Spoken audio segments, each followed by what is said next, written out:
जय भीम। आज इथे आवर्जून उपस्थित असलेले यवतमाळ जिल्ह्याचे SP साहेब डॉक्टर दिलीप भुजबळ पाटील यांचं आमच्या ईश्वरनगर परिसरातर्फे आम्ही सर्वांच्या वतीनं मनापासून स्वागत करत आहे। प्रास्ताविकात अगदी मी 2 मिनिट बोलणार आहे, जास्त वेळ घेणार नाही। डॉक्टर दिलीप भुजबळ पाटील हे ज्या पदावर आज इथे सन्माननीय व्यक्ती म्हणून आपल्यासमोर बसलेले आहेत, तर इथे ईश्वरनगरमध्ये जी काही लहान मुलं आहेत ती सगळी जण अशा मोठ्या पदावर जाण्याचं स्वप्न बघत असतात। आणि साहेबांनाही माहिती आहे की संपूर्ण महाराष्ट्रात किंवा भारतात ज्या मोठ्या परीक्षा आहेत त्या क्रॅक करण्यासाठी आणि मोठ्या पदावर जाण्यासाठी मुलं उत्सुक असतात। त्यांना मार्गदर्शन देण्यासाठी पण आम्ही सरांना इथे बोलावलं आहे। आणि आम्ही इथे नव्यानं राहायला आल्यानंतर आताच गवई सरांनी सांगितलं की आपण पहिल्यांदाच हा कार्यक्रम घेत आहोत इथे, आणि आम्ही खूप भाग्यवान आहे की एवढं मोठं व्यक्तिमत्व आम्हाला इथे लाभलं। आणि ही सगळी कॉलेजची जी मुलं बसलेली आहेत, तुमच्या तोंडून त्यांना थोडंसं मार्गदर्शन मिळेल। दुसरं म्हणजे पौर्णिमा, एनलाइटनमेंट आपण ज्याला म्हणतो, तो दिवस आहे की आम्ही ज्ञानाची पौर्णिमा साजरी करतो। आम्ही ज्ञानाला सर्वात पहिल्यांदा महत्व देतो। धम्म हेच सांगतो की ज्ञान हे संपूर्ण जीवनाचं संचित आहे आणि ज्ञानाशिवाय तुम्ही एकही पाऊल पुढे टाकू शकत नाही। आयुष्यात तुम्ही ज्ञानाशिवाय एक क्षणही जगू शकत नाही। आईच्या पोटातून जन्म घेतल्या क्षणापासून ज्ञानग्रहण करायला सुरुवात होते आणि ती शेवटपर्यंत चालू राहते। तर ह्या ज्ञानाची आराधना आहे ही, आणि त्याच्यामुळे आम्ही या कार्यक्रमाला कुठलंही धार्मिक रंग किंवा रूप देऊ इच्छित नाही। सध्या जे समाजामध्ये चाललेलं आहे की तू हा धर्माचा, आम्हाला अजिबात मान्य नाही। ज्ञान हा एकमेव धर्म बौद्ध माणूस मानतो, आणि हा धर्म ज्याला समजला आहे तो कधीही कुठल्याही दुसऱ्या व्यक्तीचा द्वेषच करू शकत नाही। म्हणून आम्ही मुलांच्या मनात फक्त ज्ञान पेरू इच्छितो, आणि ज्ञानानेच आम्हाला आमच्या देशाचं नाव मोठं करायचंय, जी मुळातच आमची परंपरा आहे। आणि जी बाबासाहेब आंबेडकरांनी आम्हाला संघर्षाचा रस्ता शिकवला। इथं प्रत्येक माणसाला, प्रत्येक विद्यार्थ्याला छोट्या छोट्या गोष्टीत रोज संघर्ष करावा लागतो, आणि तो किती चारित्र्य संपन्न पद्धतीने करायचा आहे आपल्याला, कुठल्या तरी काळ्या मार्गाने आपल्याला करायचा नाहीये संघर्ष। संघर्ष कसा करायचा आहे? सूर्याला समोर ठेवून करायचा आहे, प्रकाशमान गतीने ठेवायचा आहे, उच्च विचारांनी संघर्ष करायचा आहे। बस एवढंच सांगायचं। सर, तुम्हाला विनंती आहे की आमच्या मुलांना मार्गदर्शन करा। हे 2 शब्द ऐकून घेतल्याबद्दल मनापासून धन्यवाद, आणि परत एकदा इतका मोठा अतिथी आम्हाला लाभला त्याच्याबद्दल मी खूप आनंद व्यक्त करते। धन्यवाद सर। मान्यवर उपस्थित ईश्वरनगर मधील सर्व बंधू आणि भगिनींनो, सुनीलचा फोन आला की असा आमचा गौतम बुद्ध जयंतीनिमित्त बौद्धपूर्ण कार्यक्रम आहे आणि आपण आवर्जून या। खरं तर आमचा बंदोबस्त चालू आहे, पारवाला आता मर्डर झालेला आहे, तिकडे जायचं आहे। परंतु मला मनापासून आनंद वाटला इथे येऊन। येताना जाणवलं की मी विचारलं अजून किती म्हणे पूर्ण यवतमाळ जे वाढत चाललेलं आहे, अगदी बाजूला यांची ही वस्ती आहे, आणि तुम्ही सर्वांनी म्हणजे एक ध्येय घेऊन या ठिकाणी आपली वास्तू उभारलेली आहे, हे नगर उभारलेलं आहे, त्याबद्दल सुरुवातीलाच तुमचे मनापासून अभिनंदन करेन। आणि जे मुद्द्या ठिकाणी उपस्थित झाले की आपल्या नवीन पिढीला, तरुण पिढीला सातत्याने काहीतरी मार्गदर्शन मिळालं पाहिजे, त्यांना प्रोत्साहन उत्तेजन मिळालं पाहिजे, आणि आपल्या पिढीने, जुन्या पिढीने त्यांना पाठिंबा दिला पाहिजे। प्रॉपर कोणत्या पद्धतीने गेलो म्हणजे आपली जडणघडण चांगली होते, याबद्दल सजग राहणं, दक्ष जागरूक राहणं हे पालकवर्गाचं, आई वडिलांचं कर्तव्य असतं। त्यामध्ये तुम्ही सर्वजण मनापासून सहभागी आहात ही अत्यंत महत्वाची गोष्ट आहे। मित्रांनो, आज बौद्ध पौर्णिमा आहे आणि तथागत गौतम बुद्धांचं प्रज्ञाशील आणि करुणा या 3 शब्दामध्येही आपल्याला आपलं व्यक्तिमत्व कसं असायला हवं याची प्रचिती आपल्याला येते. आपली प्रज्ञा, आपली बुद्धी, आपलं ज्ञान, आपली माहिती, आपण जे काही शिक्षण घेतो, जे काही शिक्षण आपण घेतलेलं आहे त्यातून खरोखर आपली प्रज्ञा विकसित झाली का, आणि ती विकसित होण्यासाठी कशा कशाची गरज आहे, कशा कशाची आवश्यकता आहे याकडे आपण लक्ष द्यायला हवं.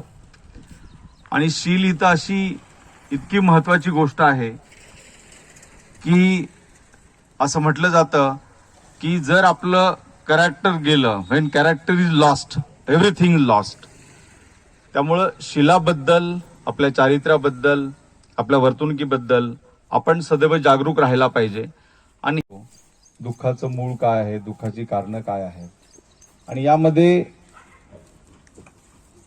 जीवनामध्ये हे कुठेही जा, कोणत्याही स्तरामध्ये जा, दुःख हे राहणारच. परंतु त्या दुःखाचं मूळ कारण शोधून त्याला कसं दूर करता येईल, त्याला कसा प्रतिबंध करता येईल याकडे आपण लक्ष दिलं तर आज गौतम बुद्धांच्या जयंतीनिमित्त जी काही शिकवण आहे ती आपण प्रत्यक्ष आचरणात आणताना त्या बाबींची मदत होईल असं मला वाटतं. तुम्ही आजच्या या शुभदिनी पिंपळाच्या वृक्षाचं वृक्षारोपण केलेलं आहे. मी एका ठिकाणी वाचलेलं आहे, माइंड मॅनेजमेंटमध्ये आमचे ॲडिशनल डीजी, आता डीजी सर आहेत ते भूषण कुमार उपाध्याय, त्यांनी पुस्तक लिहिले मन से जीते आप, हिंदीमध्ये, आणि इंग्लिशमध्ये माइंड मॅनेजमेंट आहे. तर त्यांनी सांगितलं मन म्हणजे विज्ञान इतकं पुढं गेलेलं आहे, प्रगत झालेलं आहे, पण अजूनही मेडिकल सायन्सला किंवा विज्ञानाला हे सांगता आलं नाही का मन हे काय आहे, ते कसं काम करतं, किती वेगाने काम करतं. प्रकाशाचा वेग 1,00,000 किलोमीटर पर सेकंद आहे असं म्हटलं जातं. तर मनाचा वेग किती आहे, आता इथे आहे, आता अमेरिकेत, आता चंद्रावर, आता मंगळावर. तर मन ही अशी गोष्ट आहे की ती अजून विज्ञानालाही नेटकेपणाने सांगता आली नाही. आणि म्हणून त्यांनी सांगितलं आपण काही प्रयत्न केलेला आहे. आमचं कॉन्शियस माइंड, आमचं सबकॉन्शियस माइंड, किंवा त्यांनी एक संकल्पना आणली की सुपर कॉन्शियस माइंड, आणि त्यामध्ये महावीर गौतम बुद्ध आणि अनेक जे ज्यांना सिद्धी प्राप्त झाली त्यांच्याबद्दल लिहिलेलं आहे की जसं आपण आपली मान्यता आहे की बोधी वृक्षाखाली गौतम बुद्धांना ही सिद्धी किंवा हे दिव्य ज्ञान प्राप्त झालं. तर हे सुपर कॉन्शियस माइंडमध्ये त्यांनी जी काही सिद्धी प्राप्त केली, जे ज्ञान प्राप्त केलं, ते मनाच्या अशा अवस्थेत गेले की तेव्हा त्यांना ती दिव्यदृष्टी प्राप्त झाली. आणि जे आज आपल्या संपूर्ण जगाला त्यांनी जे तत्वज्ञान दिलेलं आहे तो त्याचा परिपाक आहे. म्हणजे मन सुद्धा किती महत्वाची गोष्ट आहे. जर आपला उत्तरोत्तर प्रगती करायची आहे तर मन आपलं खंबीर असणं, मन मजबूत असणं आणि आपली मनोभूमिका तशा पद्धतीने बनवणं ही सुद्धा अत्यंत महत्वाची गोष्ट आहे. आपण आई वडील म्हणून, पालक म्हणून आपल्या मुलांचं जे काही करिअर असतं ते चांगलंच व्हावं हीच अपेक्षा असते. त्यांना चांगलं शिक्षण मिळावं, चांगल्या शाळेत त्यांना घालण्यात यावं. आता आपल्या छोट्या विद्यार्थिनीने या ठिकाणी खूप सुंदर इतक्या लहान वयामध्ये एवढी परिपक्वता यावी, 10 वर्षाची आहे तरी, परंतु तिने या वयामध्ये जे साध्य केलेलं आहे हे अफलातून आहे. म्हणजे ज्ञान सगळीकडे आहे, माहिती सगळीकडे आहे, सगळे शिकवतात, पण प्रत्यक्षामध्ये रिझल्ट ओरिएंटेड जर आपण अप्रोच जर पाहिला तर आपण किती हस्तगत केलेलं आहे, प्राप्त केलेलं आहे आणि त्यात प्रावीण्य मिळवलेलं आहे, ही अत्यंत महत्वाची गोष्ट आहे. खरं तर विद्यार्थी एमपीएससीचा अभ्यास करतात, यूपीएससीचा अभ्यास करतात, इतर स्पर्धा परीक्षांचा अभ्यास करतात, बँकिंग एक्झाम आहेत, इतर सिलेक्शन, स्टाफ सिलेक्शनच्याही एक्झाम्स आहेत, तरी परंतु एक अष्टपैलू व्यक्तिमत्व म्हणून जे आपण शिक्षण घेतो आहे त्या शिक्षणाचा जो मूळ पाया आहे तो पाया मजबूत होणं अत्यंत आवश्यक आहे. दुर्दैवाने मान्य करा किंवा करू नका, परंतु आज जी शिक्षण व्यवस्था आहे या शिक्षण व्यवस्थेतून हे सगळं काही शिकवलं जाईल इन डेप्थ इन सखोल शिकवलं जाईल अशी परिस्थिती नाही. आणि म्हणून जर पालक अवेअर राहिले, आई वडील जर दक्ष जागरूक राहिले, तर नक्कीच मुलांना या सगळ्या बाबी आवर्जून देण्यात येतात. इथं अष्टांगिक मार्ग लिहिलेले आहेत आणि सम्यक दृष्टी काय, सम्यक संकल्प काय, सम्यक वाचा, सम्यक कर्मांत, सम्यक आजीविका, सम्यक व्यायाम, सम्यक स्मृती आणि सम्यक समाधी. जर आपण परमश्रद्धेय गौतम बुद्धांबद्दल, त्यांच्या तत्वज्ञानाबद्दल काही आपुलकी बाळगत असू, काही त्याबद्दल आपल्याला एक मनामध्ये अटॅचमेंट वाटत असेल, तर आपण या सगळ्या बाबींना समजून उमजून घेऊन आपल्या व्यक्तिमत्वामध्ये कसं येईल हा प्रयत्न करायला पाहिजे. मला सम्यक दृष्टी असायला हवी म्हणजे नेमकी काय असायला हवी? म्हणजे निसर्ग नियमाविरुद्ध यात लिहिलेलं आहे, निसर्ग नियमाविरुद्ध कोणती गोष्ट होऊ शकते ही गोष्टच मानायची नाही. ऍट द आउटसेट कोणती गोष्ट निसर्ग नियमाविरुद्ध होते हा जो काही लोकांचा मानण्याचा प्रघात आहे किंवा मान्यता आहे, हीच मुळात खारीज करणं. जे घडणार आहे ते इनव्हेरिबली निसर्ग नियमानुसार होणार आहे म्हणजे सम्यक दृष्टी. आणि आपला जो थॉट प्रोसेस आहे यातून तो डेव्हलप होतो, विकसित होतो, की एकदा की आपली विचारांची बैठक पक्की झाली की मला सम्यक दृष्टीच्या प्रवासाला जायचं आहे, मी तोच विचार करेल, तसाच विचार करेल, माझा थॉट प्रोसेस त्याच मार्गाने जाईल, तर निश्चितपणे आपलं व्यक्तिमत्व त्या दृष्टीने विकसित होतं. संकल्प, सम्यक संकल्पामध्ये योग्य निर्धार आणि विचार, म्हणजे जे काही आपण ध्येय ठरवू, जो निर्धार आपण करू, तो असा काही करू की बिलकुल डिटरमाइंड मला एमपीएससी मध्ये क्लास 1 पोस्ट घ्यायची आहे, मला एमपीएससी मध्ये IAS IPS व्हायचं आहे. एकदा तुम्ही ध्येय ठरवलं की त्या ध्येयाचा पाठलाग करताना बिलकुल त्याच्या मागे आपण गेलंच पाहिजे. आणि हे केवळ बोलून कोणी सांगून असं नाही, आपल्या म्हणजे शरीरातला कण ना कण तुम्हाला हाच प्रतिसाद दिला पाहिजे की तुला एमपीएससी मध्ये क्लास 1 व्हायचं म्हणजे व्हायचंच, तुला IAS व्हायचंय, तुला IPS व्हायचंय, तुझं अंतिम ध्येय ते आहे. हे तुमच्या शरीरातल्या प्रत्येक पेशीने कणाकणाने सांगितलं पाहिजे का युअर अल्टिमेट एम इज, हे तुम्ही निश्चित केलेलं आहे. अशा पद्धतीचं जे काही आपला संकल्प आहे तो आपण करायला हवा. सम्यक वाचा, करुणायुक्त व सत्यपूर्ण वाचा ठेवण्याचा प्रयत्न करावा. आपण प्रज्ञाशील कोरोनामध्ये कोरोनाबद्दल बोललो, परंतु आपल्या बोलण्यामध्ये, आपल्या वागण्यामध्ये, इव्हन बोलण्यामध्ये आपण ज्या टोन आणि टेंडरमध्ये बोलतो त्यातून ही करुणा प्रतिबिंबित झाली पाहिजे. म्हणजे केवळ शब्द तुम्ही मोठे मोठे वापरले, परंतु त्या शब्दामागचा आशय, त्याच्या मागचा टोन आणि टेनर सुद्धा असा अभिव्यक्त झाला पाहिजे की खरोखर तुम्हाला समोरच्या वेदनेबद्दल, समोरच्या दुःखाबद्दल काही ना काही करुणा तुमच्या मनामध्ये आहे आणि त्या दुःखाबद्दल, त्या दुःखाच्या कारणाबद्दल, दुःखाच्या मुळाबद्दल तुमच्याकडे ठाम अशी वैचारिक बैठक आहे की त्याला तुम्ही प्रतिबंध करू शकता. आणि जर दुःख असेल तर ते दूर करण्यासाठी तुमच्याकडे काही मार्ग आहेत, काही पर्याय आहेत आणि त्याचा पाठपुरावा तुम्ही करता. सम्यक कर्मांत, उत्तम कर्म म्हणजे योग्य कृती करणे. एक कर्माचा सिद्धांत अनेक जण सांगतात, म्हणजे जे आज कर्म करतो आहे ते, मग काय ते प्रारब्ध, मग ते अनेक गोष्टी सांगत राहतात. परंतु जे काम आपण करतो ते काम इनव्हेरिबली योग्य पाहिजे, विधायक पाहिजे आणि आपल्या कामातून काही ना काही सकारात्मक बाबी घडतायत, प्रगती विकास होतो आहे, तो सगळ्या समाजाला फलद्रूप ठरेल असा होतो आहे. असं कोणतंही काम आपण करू, कोणत्याही क्षेत्रामध्ये असा, उद्योग व्यवसायामध्ये असा किंवा तुमच्या शिक्षण क्षेत्रामध्ये असा, परंतु आपल्या कामामधून हा मेसेज गेला पाहिजे की माझं काम काही ना काही कोणाला मदतीचं आहे, कोणाला आधार देणारा आहे, धीर देणारा आहे. अशा पद्धतीने आपली विचारांची बैठक असायला हवी. सम्यक आजीविका, वाईट मार्गाने आपली उपजीविका न करता सन्मार्गानेच करणे. आपण सगळेजण काम करतो, कामाप्रती आपल्याला काही मोबदला मिळतो, मानधन मिळतं, वेतन मिळतं, आपल्याला काही उद्योग व्यवसाय केला तर नफा मिळतो. परंतु कोणतंही काम केलं तर ते सन्मार्गाने पाहिजे, योग्य मार्गाने पाहिजे आणि कोणत्याही परिस्थितीत कोणत्याही कारणास्तव जे चुकीचं आहे, जे अनैतिक आहे, तो पैसा, तो मार्ग मी निवडणार नाही, ही मनोभूमिका आपली तयार झाली पाहिजे. आणि एकदा का ही तयार झाली, तुमच्या विचारातून तुम्ही तेच करता. आता अनैतिक मार्गाने लोक जातात, अनैतिक मार्गाने प्रगती केल्याचं आपल्याला दिसतं, परंतु म्हणून गांगरून किंवा भांबावून न जाता की माझा मार्ग हा सत्याचा आहे, सन्मार्गाचा आहे, आणि जरी आज मर्यादित कमी किंवा नाही जरी पैसे मिळाले, उत्पन्न मिळालं, तरी मी माझा सन्मार्ग सोडणार नाही. हा जो मी पर्याय निवडलेला आहे, याच्यावर मी सदैव खंबीरपणे उभा राहील, ही भूमिका घेऊन पुढे आपण जायला हवं.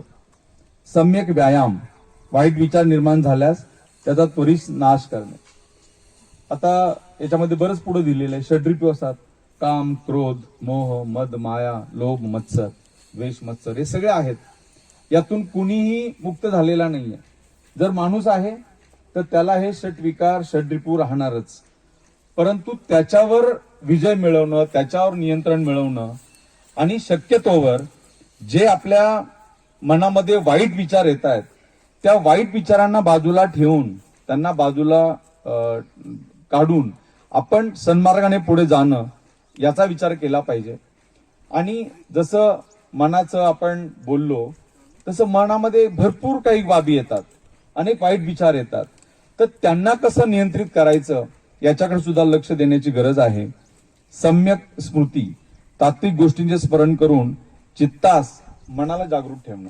जर असे काही वाईट विचार आलेही तरी आपण चांगले विचार समोर आणून आपलं जे काही चित्त आहे, आता हे खूप गहन गोष्टी आहेत, चित्त आणि अजून पुढे काय काय, तरी परंतु चांगल्या गोष्टींचं स्मरण, चांगल्या गोष्टींना समोर आणून आपण त्यामधून आपल्या मनाला असं काही वळण लावलं पाहिजे की असं काही आलंही तरी मी निश्चितपणे त्या विकारांवर, त्या अनैतिक विचारांवर मी नियंत्रण मिळवून मी पुढे जाईल, ही भूमिका आपण ठेवायला हवी. आणि सम्यक समाधी, कोणत्याही वाईट विकारांना स्पर्श होऊ न देता दुष्ट प्रवृत्तीपासून मन अलग ठेवून चित्त प्रसन्न आणि शांत ठेवणे. हे विकार येणार, परंतु त्याच्या वाटेला न जाता किंवा माझ्यावर त्या विकारांना हवी होऊ न देता मी माझा जीवन मार्ग जो निवडलेला आहे त्या मार्गाने जाईल, ही भूमिका आपण घ्यायला हवी. आज बोधिसत्व गौतम बुद्धांबद्दलच्या तत्वज्ञानाबद्दल आपण बोलतो आहे, तर मला वाटतं या जो काही अष्टांगिक मार्ग आहे, अष्टांग योग सुद्धा पतंजलीच्या वाचनामध्ये आलेलं होतं, तर त्यामधून सुद्धा आपल्याला आपलं व्यक्तिमत्व घडवताना या सगळ्या बाबींची गरज राहते. खरं तर तुम्ही सगळ्या शासकीय विभागामध्ये काम करता, शिक्षण क्षेत्रामध्ये काम करता, तुम्ही अनेक जीवनाची रूपं पाहिलेली आहेत, अनेक लोक सुद्धा तुम्ही पाहिलेले आहात. आणि यवतमाळ असं शहर मी अनुभवलेलं आहे गेल्या 1.5 वर्षामध्ये, की इथे एक विचारांची समृद्ध परंपरा आहे. म्हणजे साहित्य संमेलन असतील किंवा जी काही बाबी आहेत त्यामध्ये आढळलेलं आहे. इवन UPSC मध्ये, MPSC मध्ये जे इन्फ्रास्ट्रक्चर आहे ते सुद्धा यवतमाळमध्ये मोठ्या प्रमाणावर चांगलं विकसित झालेलं दिसतं. जी डॉक्टर APJ अब्दुल कलाम अभ्यासिका आहे, त्या अभ्यासिकेमध्ये पण आम्ही गेलो होतो. तर तिथलं एकंदरीत जे काही इन्फ्रास्ट्रक्चर डेव्हलप झालेलं आहे, पुस्तकं आहेत, नोट्स आहेत, तिथे येणारे व्याख्याते आहेत आणि चांगल्या पद्धतीने आहेत.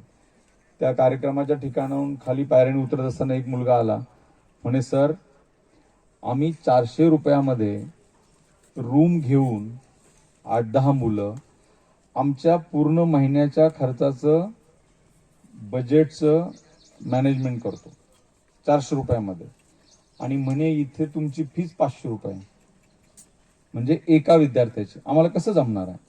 तर यवतमाळमध्ये ग्रामीण भागातून येऊन एखादी खोली घेऊन अनेक विद्यार्थी स्वतः स्वयंपाक बनवतायत, अभ्यास करतायत.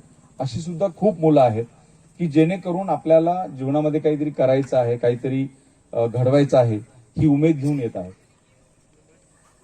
या यवतमाळच्याच अनुषंगाने बोलायचं झालं तर बरेच IAS IPS झालेले विद्यार्थी या जिल्ह्यामध्ये पाहायला मिळतात. गुजरातमध्ये काही आहेत, राजस्थानमध्ये काही आहेत, पश्चिम बंगालमध्ये काही आहेत, त्यांचे सुद्धा फोन येतात. आणि असं वाटतं की आपण किती प्रतिकूल बोललो तर ही शाळा, हे शिक्षक, ही शिक्षण पद्धती, पण आपल्याला यश त्यामध्ये मिळतं, आपल्याला पुढे जाता येतं. आता तुमच्यापैकी सुद्धा बरेच जण अभ्यास करत असतील, आपापल्या परीने करत असतील.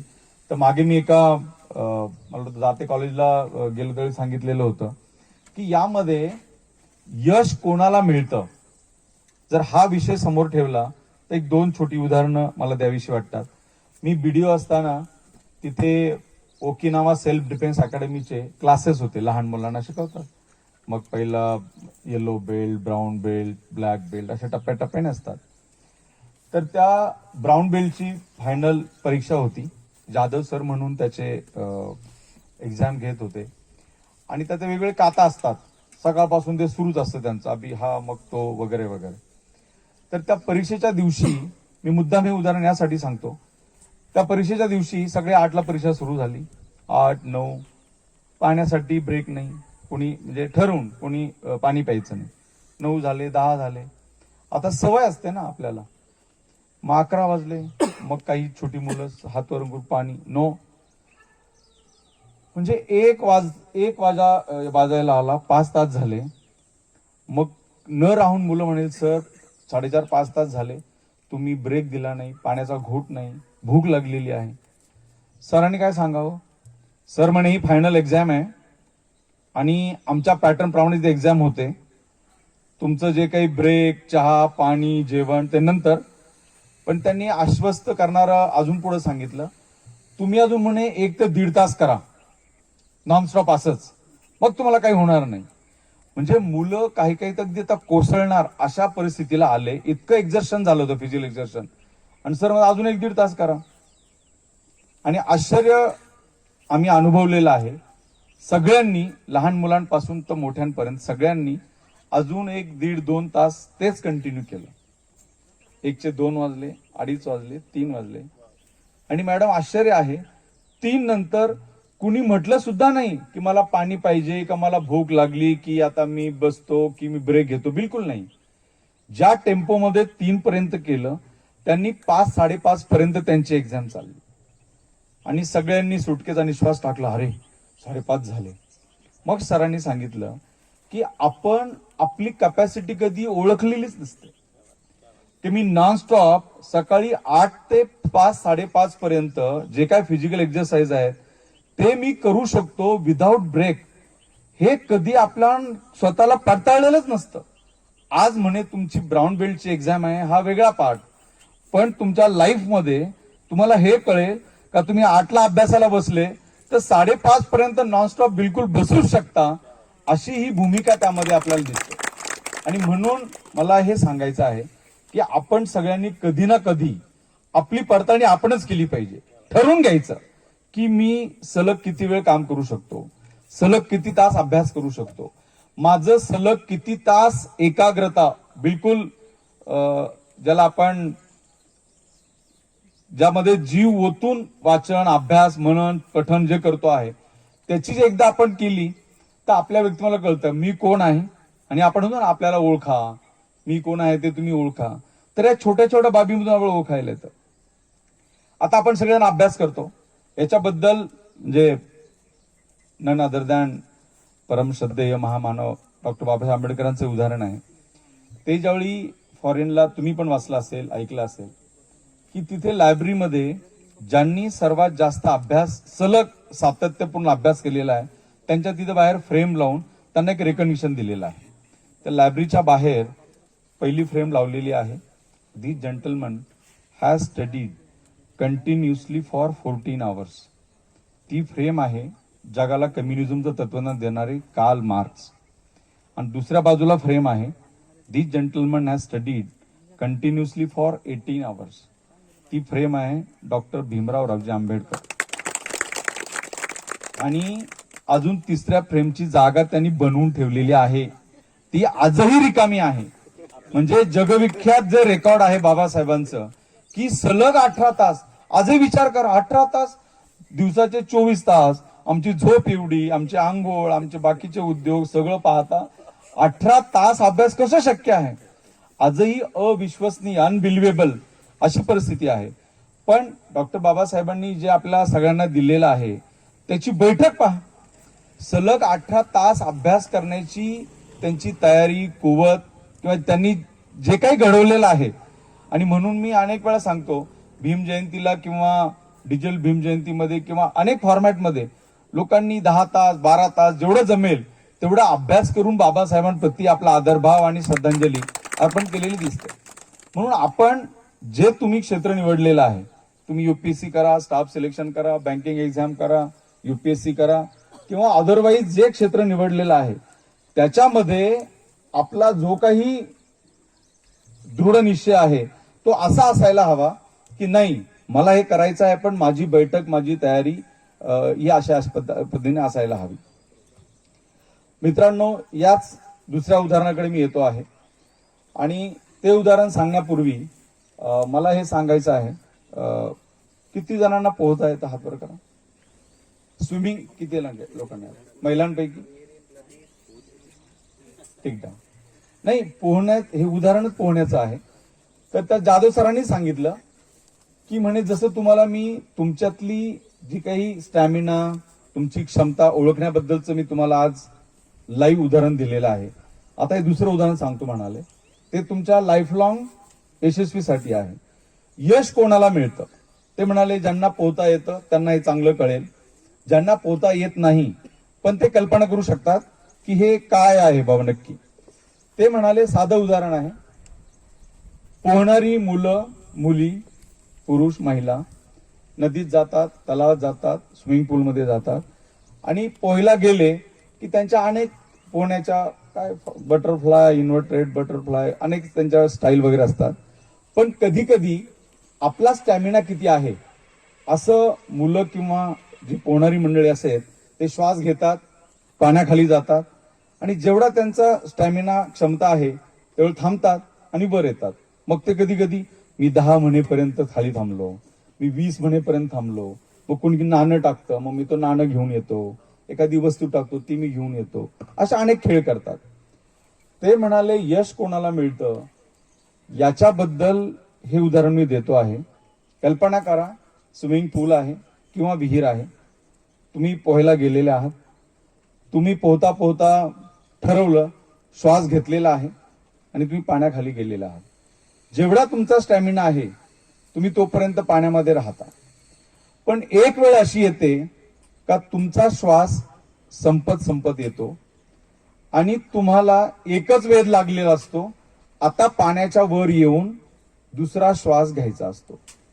म्हणजे ती स्थिती आठवा आणि जसं पाण्याच्या वर यायचं आहे, जणू काही ते आपल्या जीवनातलं ध्येय आहे आणि त्या ध्येयाकडे मला जायचं आहे. म्हणजे तुम्ही कल्पना करू शकता, ज्यावेळी श्वास संपत येतो त्यावेळी हात पाय बिलकुल झटकून अंगात आहे नाही तेवढी ताकद एकवटून आपलं एकच ध्येय असतं, आता आपल्यावर 8 फूट 10 फूट 4 फूट किती जे पाणी असेल तेवढ्या वर यायचं, पाण्याच्या वर येऊन श्वास घ्यायचा. ते म्हणलं, जीवनाच्या ध्येयाबद्दल अशी शक्ती एकवटता आली, एक अंदाज घेता आला की माझ्यावर 8 फूट पाणी आहे, माझ्यावर 4 फूट पाणी आहे आणि मला पूर्ण अंगात आहे नाही ते सगळी ताकद एकवटून आता वर पाण्याच्या यायचं आहे. ते म्हणाले, तुम्ही जग जिंकलं म्हणून समजा.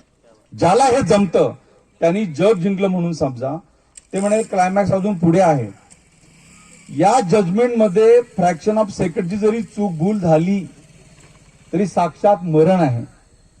जर तुमच्यावर 20 फूट पाणी आहे आणि तुम्ही चालत रमत गमत, तुम्हाला डायरेक्ट तुमचं प्रेतच पाण्याच्या वर येणार आहे.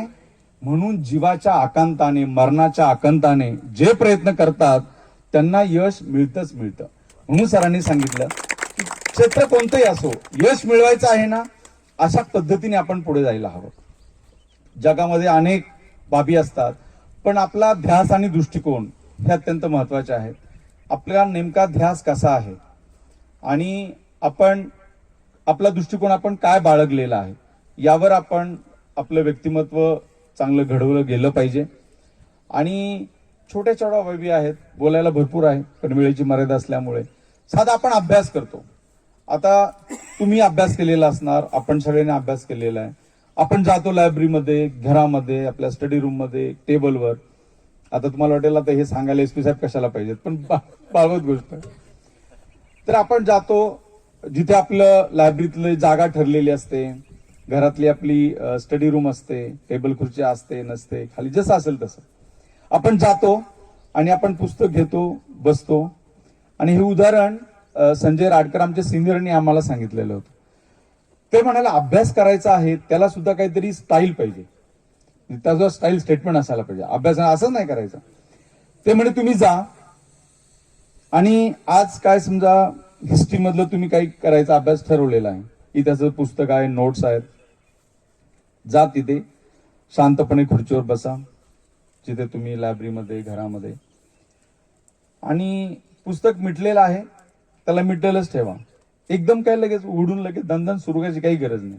जायचं, पुस्तक ठेवायचं, डोळे मिटायचे आणि आज आपण काय वाचणार आहे, काय अभ्यास करणार आहे हे डोळे मिटून जस्ट थोडंसं विचार करा की आज इतिहासामध्ये स्वातंत्र्यपूर्व काळातला लढा किंवा स्वातंत्र्य नंतरचा लढा हे मी आज वाचणार आहे. एक अर्धा मिनिट पण नाही, एक काही सेकंद हे तुम्ही करा. हळूच पुस्तक म्हणे तुम्ही उघडा, जिथे तुम्हाला जायचं तिथे जा. आणि ही अत्यंत संतपणे केलेली कृती तुम्ही वाचायला सुरुवात करा. मग तुमचा 1 तास, 1.5 तास, 2 तास जेवढा तुमचा स्टॅमिना आहे ते तुम्ही वाचन करा, त्याची उजळणी करा, रिव्हिजन करा, जे करायचं करा. तुम्हाला असं वाटलं की आता आपलं संपलेलं आहे हा कोटा, 1.5 तास, 2 तास, 4 तास, मग लगेच पुस्तक बंद करायचं नाही. ते पुस्तक हळूच बंद करायचं आणि परत डोळे मिटायचे की आता 1.5 तासामध्ये, 2 तासामध्ये, 4 तासामध्ये आपण नेमकं काय वाचलं. आपण स्वातंत्र्यपूर्व लढ्यामध्ये हे वाचलं, हे वाचलं, हे वाचलं. आणि मग पुस्तक शांतपणे बंद करून मग तुम्ही ब्रेक घ्या, चहा प्या, कामाला जा किंवा जे आपलं रुटीन आहे ते तुम्ही करा. ही छोटीशी गोष्ट पण अभ्यास, तपस्या काय असते. आपण म्हणतो तपस्या म्हणजे अभ्यास करणं, तयारी करणं तपस्या आहे, तर ही तपस्याच आहे. त्या भूमिकेतून आपण गेलो तर आपली जी काही स्मरणशक्ती आहे किंवा जे आपण वाचलेलं आहे ते सुद्धा आपल्याला त्याचं पुनराठवण करताना, ते रिवाइज करताना त्याची मदत होते. आणि एकदा सवय लावून घेतली का सांगायची गरज नाही. आपलं ती जणू काही तो दैनंदिन रुटीन आपलं होतं. शांतपणे जायचं, त्याप्रमाणे करायचं, मनन चिंतन करायचं. ह्या गोष्टी अत्यंत महत्वाच्या आहेत. आम्ही अनुभवलेला आहे. एमपीसीचा अभ्यास करताना आम्ही दलित महाराष्ट्र असे संतोष दास्ताने राजेंद्र होराचं पुस्तक दरवर्षी निघायची आणि ते असं म्हणायचे की हे एकदा पुस्तक तुम्ही चांगलं केलं की 70-80% प्रश्न तुम्हाला येतातच. मग सगळीच मुलं वाचायचे. पण मी अनुभवलेलं आहे इतक्या रिव्हिजन सर झाल्यानंतरही काही टॉपिक असे यायचे की ते आत्ता पहिल्यांदाच वाचतो की काय असं वाटायचं. जॉग्रफीमध्ये असतील किंवा इतर औद्योगिकरणामध्ये असतील, अर्थव्यवस्थेचे असतील. अरे हे तर आपण 4 वेळा रिव्हिजन झाली आणि आता आपल्याला ऍज इफ हे मी पहिल्यांदाच वाचत असं वाटतं. हे का आहे? कारण आपण नुसतं पाटा टाकायचं काम करतो. Revision 1, revision 2, revision 3. पण जर अशा पद्धतीने गेलो तर तुम्ही वाचलेलं अगदी रचनात्मक पद्धतीने ते आपल्याला त्याची जी स्मरणशक्ती आहे ती चांगली डेव्हलप करता येते. आता सर्वात शेवटी मी दाते कॉलेजला बऱ्याच ठिकाणी सांगतो की पालकांना, आई वडिलांना नेहमी असं वाटत आलेलं असतं की जसं आपल्या छोटी चिमुकलीने इतक्या लहान वयात इतकं छान गायनामध्ये कर्तृत्व सिद्ध केलेलं आहे, आमच्या मुलांनी ह्या फील्डमध्ये, त्या फील्डमध्ये करावं. आणि सरते शेवटी एक सजग नागरिक, सुजाण नागरिक, अभिमान वाटावा आमच्या कुटुंबांना, आमच्या घराण्याला, आमच्या जे काय असेल असं प्रत्येकाला वाटत असतं. तर अमेरिकेचे राष्ट्राध्यक्ष अब्राहम लिंकन आणि बऱ्याच शाळांमध्ये सुद्धा ते पत्र आहे, अब्राहम लिंकनचे हेड मास्तरास पत्र. पाहिलं असेल ना तुम्ही, ऐकलं असेल. तर ते पत्र मी अनेक ठिकाणी सांगतो की म्हणजे अब्राहम लिंकननी असं त्यांना वाटलं की आपल्या मुलाच्या गुरुजींना सांगितलं पाहिजे. तर तुम्ही शिक्षक क्षेत्रामधले आहात तरी परंतु बाबा तुम्ही त्याला हे शिकवा, टीच हिम इफ यू कॅन. इंग्लिश मधले पत्र आहे. आपल्याकडे प्राध्यापक वसंत बापट यांनी खूप सुंदर मराठीत त्याचं भाषांतर केलेलं आहे. तर जीवनातलं जे द्वंद्व आहे किंवा जगामध्ये हे सगळं आहे, तर तुम्ही माझ्या मुलाला हे शिकवा, तुमच्या या शिकवण्यातून त्याच्यावर असे संस्कार घडू द्या की जेणेकरून तो एक नागरिक म्हणून घडताना त्याचा प्रवास अत्यंत चांगल्या पद्धतीने झाला पाहिजे. ते पत्र एक 4 मिनिटात आपल्याला सांगतो आणि मग मी सांगता करणार आहे. तर अब्राहम लिंकन हे आपल्या मुलाच्या जे आता हेडमास्टरच म्हटलेले त्यांनी, पण ते असं म्हणतात, प्रिय गुरुजी, सगळीच माणसे न्यायप्रिय नसतात, नसतात सगळी सत्यनिष्ठ. हे शिकेलच माझा मुलगा कधी ना कधी. मात्र त्याला हे देखील शिकवा, जगात प्रत्येक बदमाशा गणिक असतो एक साधुचरित पुरुषोत्तमही. स्वार्थी राजकारणी असतात जगात, तसे असतात अवघ आयुष्य समर्पित करणारे नेतेही. असतात टपलेले वैरी, तसे जपणारे मित्रही. जमलं तर त्याच्या मनावर ठसवा, घाम गाळून कमावलेला एकच छदाम आयत्या मिळालेल्या घबाडापेक्षा मौल्यवान आहे. हार कशी स्वीकारावी हे त्याला शिकवा आणि शिकवा त्याला विजयाचा आनंद संयमानं घ्यायला. तुमच्यात शक्ती असली तर त्याला द्वेष मत्सरापासून दूर राहायला शिकवा आणि सांगा त्याला आपला हर्ष संयमानं व्यक्त करायला. गुंडांना भीत जाऊ नको म्हणावं, त्यांना नमवणं सर्वात सोपं असतं. जमेल तेवढं दाखवी चला त्याला ग्रंथ भांडाराचं अद्भुत वैभव. मात्र त्याबरोबरच मिळू दे त्याच्या मनाला निवांतपणा, सृष्टीचं शाश्वत सौंदर्य अनुभवायला. पाहू दे त्याला पक्ष्यांची अस्मान भरारी, सोनेरी उन्हात भिरविणारे भ्रमर आणि हिरव्यागार डोंगर उतारावर डुलणारी चिमुकली फुलं. शाळेत त्याला हा धडा मिळू दे, फसवून मिळालेल्या यशापेक्षा सरळ आलेलं अपयश श्रेयस्कर आहे. आपल्या कल्पना, आपले विचार यावर दृढ विश्वास ठेवायला हवा त्यानं. बेहत्तर आहे सर्वांनी त्याला चूक ठरवलं तरी. त्यानं भल्यांशी भल्याईनं वागावं आणि टग्यांना अद्दल घडवावी. माझ्या मुलाला हवा. आपण राष्ट्रपिता महात्मा गांधींना फादर ऑफ नेशन मानतो.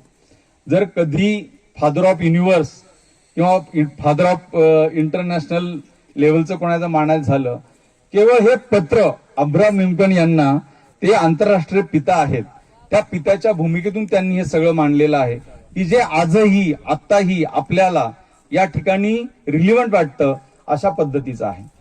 हे पत्र जसं गुरुजींना सांगितलेलं आहे तसं मॅडम हे पालकांना, आई वडिलांना, जे कोणी पालक म्हणून मामा मामी जे कोणी असतील, मोठे भाऊ बहीण असतील, त्यांना सुद्धा हे समजून सांगण्याची गरज आहे. याच्या संपूर्ण पत्रामध्ये फक्त फसवून मिळालेल्या यशापेक्षा सरळ आलेलं अपयश श्रेयस्कर आहे हा एक वाक्य जर सोडलं तर बाकी शाळेबद्दल, शिक्षणाबद्दल, अभ्यासक्रमाबद्दल, मार्काबद्दल, ग्रेड बद्दल काही म्हटलेलं नाही. काय म्हटलेलं आहे की आपलं व्यक्तिमत्व घडताना हे सगळं जीवनातलं द्वंद्व आपल्याला समजून घेता आलं पाहिजे. आणि या जीवनामध्ये यशस्वी व्हायचं असेल तर भल्यांशी भल्यानं वागा, पण टग्यांना पण अद्दल शिकवा. एवढं सामर्थ्य, एवढी शक्ती आणि तेवढी डेअरिंग आपल्या व्यक्तिमत्वामध्ये आली पाहिजे. म्हणजे एक ज्याला आपण बहुआयामी व्यक्तिमत्व म्हणू अशा पद्धतीनं घडवण्याची गरज आहे. आणि जर कोणत्याही परीक्षेमध्ये यश मिळवायचं असेल तर असं बहुआयामी, बहुसुश्रुत किंवा अष्टपैलू व्यक्तिमत्व बनणं हे अत्यंत आवश्यक आहे. आणि थेंबे थेंबे तळे साचे सगळं आपल्याला येणार नाहीये. आता सॉफ्ट स्किलची गरज आहे. तुम्हाला चांगलं बोलता आलं पाहिजे, चांगलं लिहिता आलं पाहिजे, तुमचं सादरीकरण चांगलं पाहिजे, तुम्हाला कमी वेळेमध्ये जे काय सांगायचं ते सांगता आलं पाहिजे. एकच टॉपिक, तो 5 मार्काला शॉर्ट नोट्स येते, तोच टॉपिक तुम्हाला 32 मार्काला लिहायचा असतो. एकच प्रश्न अनेक पद्धतीने विचारलेला असतो. तुम्हाला परीक्षण असतं, तुम्हाला विश्लेषण असतं, तुम्हाला कारणमीमांसा असते, तुम्हाला त्याच्याबद्दलचं वेगळंच काहीतरी जगावर झालेले परिणाम सांगायचे असतात. त्यामुळे जे जे ज्ञान आहे ते ज्ञान आपल्याला इतकं सखोल, इन डेप्थ, इन डिटेल माहित पाहिजे. तुम्ही काहीही विचारा, कसंही विचारा, मी तुमच्या प्रश्नाला, तुमच्या उत्तराला योग्य तो प्रतिसाद, योग्य तो शब्दात, योग्य त्या वेळेत देईल. एवढं कॅलिबर, एवढी क्षमता आपली विकसित करता आली पाहिजे. आणि शेवटी ज्ञानादेव तू कैवल्यम, मॅडम खूप छान सांगितलं. Knowledge alone liberates. जगामध्ये परिस्थिती, आर्थिक परिस्थिती, मार्गदर्शन, क्लास, हे वो असं काही नाही. आणि आता तर इंटरनेटचं मायाजाल आलेलं आहे. क्लिक ऑफ द बटन तुम्ही काही विचारते सगळंच तुम्हाला सांगतं. पण ते काय घ्यायचं, किती घ्यायचं, डोक्यात किती साठवायचं आणि त्याचा वापर कसा करायचा हे आपल्यावर निर्भर आहे. आणि आता तुम्ही इथे ईश्वरनगरमध्ये आलेला आहात तर असं मानलं पाहिजे की आर्थिक परिस्थिती खूप चांगली नसली तरी पण एक बऱ्यापैकी आर्थिक परिस्थितीतले सगळे कुटुंबी इथे आलेले आहेत. ही तर अत्यंत आदर्श वास्तववादी परिस्थिती मानायला हवी. पण ज्यांची आर्थिक परिस्थिती अशी नाही आहे, ज्यांचे आईवडील अशिक्षित आहेत, अर्धशिक्षित आहेत, अल्पशिक्षित आहेत, किंवा जसं मी त्या मुलाचं उदाहरण दिलं, तुम्ही 500 रुपये महिना मागता, आम्ही 400 रुपयामध्ये जेवणासह सगळं मॅनेज करतो, रूमच्या भाड्यासह, अशी मुलं असतील तर या दुर्दैवाने जर अशा वर्गवारीतली आपली मुलं असतील तर त्यांनी आपली आर्थिक परिस्थिती, आपल्या आईवडिलांची पार्श्वभूमी ही आपण त्याला पॉझिटिव्हली पाहिलं पाहिजे.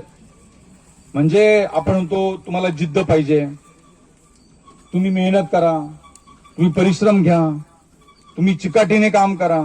आता ही चिकाटी, ही जिद्द कुठे विकत भेटते का? माझे वडील श्रीमंत आहेत तर जा 1 एकर विकून टाकतो, एक 10 किलो जिद्द लेके आओ, 1 क्विंटल चिकाटी लेके आओ, मिळणार आहे का कुठे? नाही. तर ज्यांची आर्थिक परिस्थिती चांगली आहे त्यांना पुस्तकं असतील, नोट्स असतील, क्लास असेल, हे त्यांनी पॉझिटिव्हली पाहिलं पाहिजे की माझे वडील मला हे सगळं मिळून देऊ शकतात. पण ज्यांचे वडील देऊ शकत नाहीत की हवी तेवढी मदत करू शकत नाहीत तर त्या अशा मुलांनी तो ईश्वराचा आशीर्वाद मानला पाहिजे. ही जिद्द नॅचरल निर्माण होते. ही चिकाटी तुम्हाला कुठून बोलावी लागत नाही. जर माझ्या वडिलांची परिस्थिती बेताची आहे, माझे वडील दररोज काही मजुरीचं काम करतायत, छोटा उद्योग व्यवसाय करतायत, बेताची आर्थिक परिस्थिती आहे, म्हणजे खाण्याचे वांदे आहेत, तिथे माझं शिक्षण, माझा क्लास आणि माझी स्वप्न इकडे पाहायला वेळ नाही. जर अशी परिस्थिती असेल तर आपण सगळ्यांनी पॉझिटिव्हली तो ईश्वराने दिलेला आपल्याला आशीर्वाद आहे या भूमिकेतून पाहिलं पाहिजे. मी सांगतो आजही यादी कोणतीही काढा, युपीएससीची काढा, एमपीएससीची काढा, तुम्हाला 70% विद्यार्थी असे दिसतील की हे या कॅटेगरी मधले आहेत. वडिलांची परिस्थिती नाही, वडील खडी फोडायला जात आहेत, रस्त्यावर काम करतायत, छोटा व्यवसाय करतात, रिक्षा चालवतायत. म्हणजे काय, उलटा आपण आता असं घ्यायला पाहिजे की आज युपीएससीचा रिझल्ट किती लागतो? जर 100 मुलं तयारी करतायत, किती मुलांना यश मिळतं? म्हणजे तुमचा जे काही सीए किंवा इतर ज्या एक्झाम असतात 3-3.5%, युपीएससी एमपीचा रिझल्ट 1% कमी आहे. म्हणजे 100 मुलं अभ्यास करत असतील तर सिलेक्ट होणारी मुलं 1% कमी आहेत. आणि अशा वर्गवारीमध्ये जर 70% मुलं जर या आर्थिक परिस्थितीमध्ये असतील तर साधं सरळ सूत्र आहे की तुमची जिद्द, तुमची मेहनत, तुमची चिकाटी, परिश्रमाची तयारी ही ईश्वराने दिलेला तुम्हाला आशीर्वाद आहे. या भूमिकेतून पाहिलं तर निश्चितपणे यश मिळतं. आज ईश्वरनगर आणि दुसरं कोणतं, वैभव लक्ष्मी, ईश्वराची आराधना करा, ईश्वराचा आशीर्वाद घ्या, तुम्हाला वैभव आणि लक्ष्मी ऑटोमॅटिक प्राप्त होणार आहे. अशा ठिकाणी तुम्ही आलेला सर्वांचे मनोमन मी आभार व्यक्त करतो. आज सर्वांना सदिच्छा आणि स्मित थांबतो. जय हिंद, जय महाराष्ट्र.